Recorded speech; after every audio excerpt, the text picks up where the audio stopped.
Şundaq. O şirketinizin qo'lli xodim. Ammo o mening oilamning birdan bir qo'li. O təvrib qalsa, onun o'rniga saplaydigan yordamchingiz to'liq.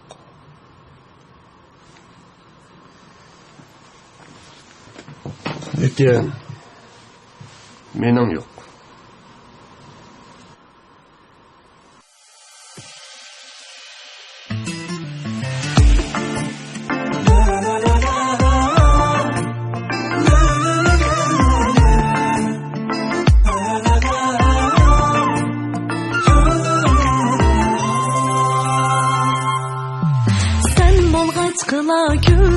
Koşal kaygıdan yirak Yaşamakta men ömrüm ihtiyar Hemsiz iştiyak Yaşamakta men ömrüm ihtiyar Hemsiz iştiyak Beni baxtli qilman degan va'dangga vafo Qilganing uchun ay qadrligim roziman shundoq Qilganing uchun ay qadrligim roziman shundoq Razimen razi Razimen razi Razimen razi Razimen razi Sana ko'l berganimdan Razimen razi Sana ko'l berganimdan Razimen razi